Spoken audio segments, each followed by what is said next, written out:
Menteri Keuangan Purbaya Yudi Sadewa mengakui rasio utang Indonesia pada 2025 mengalami kenaikan dibanding tahun sebelumnya.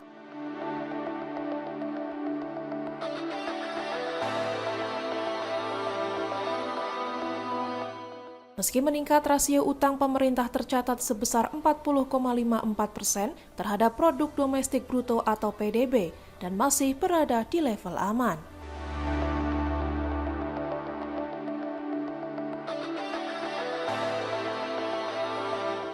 Purbaya menegaskan angka tersebut masih jauh di bawah batas maksimal 60% yang diatur dalam undang-undang.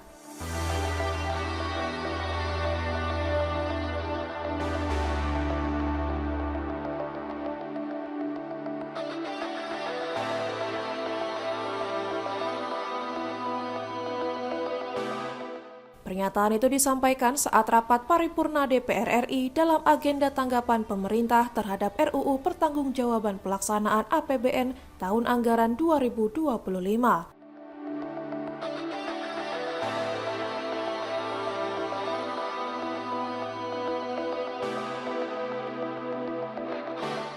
Pemerintah, kata Purbaya, memahami perhatian sejumlah fraksi DPR terkait tren kenaikan rasio utang pada tahun lalu.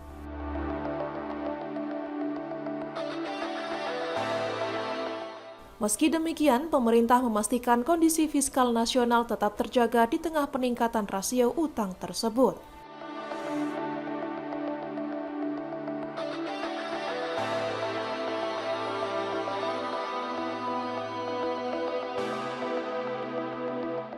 Purbaya menegaskan pengelolaan utang negara dilakukan secara hati-hati dengan tetap memperhatikan keberlanjutan fiskal.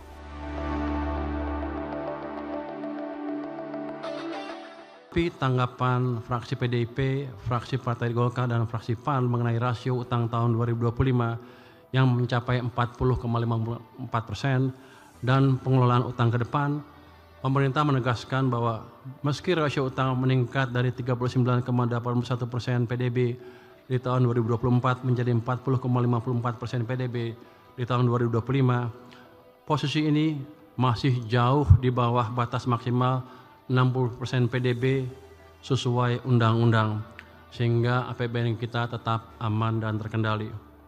Skenario pengelolaan utang ke depan bertumbuh pada 4 pilar, yaitu koordinasi fiskal bertahap dalam rangka penguatan keseimbangan primer menuju positif, optimalisasi penerimaan negara, peningkatan kualitas belanja, serta pengelolaan portofolio utang aktif melalui debt switch, buyback, dan konversi pinjaman. Dengan strategi ini, pemerintah optimis rasio utang dapat dikendalikan bertahap sambil menjaga keberlanjutan fiskal dan agenda pembangunan kita. Pemerintah mengapresiasi perhatian fraksi PKB terhadap kebijakan pemerintah untuk memindahkan dana SAL yang disimpan di BI ke instrumen penempatan uang negara pada Bank Umum Mitra. Dapat kami sampaikan di sini bahwa pemindah bukuan dana SAL ke Bank Umum tersebut bertujuan untuk mendorong pertumbuhan sektor real melalui cash management yang baik. Hal ini dilakukan melalui penempatan idle cash pemerintah di Bank Umum Mitra dengan bunga rendah sehingga dapat menurunkan cost of fund dari perbankan. Pemerintah berterima kasih atas apresiasi fraksi-fraksi DPR RI mengenai pencapaian opini WTP LKPP tahun 2025.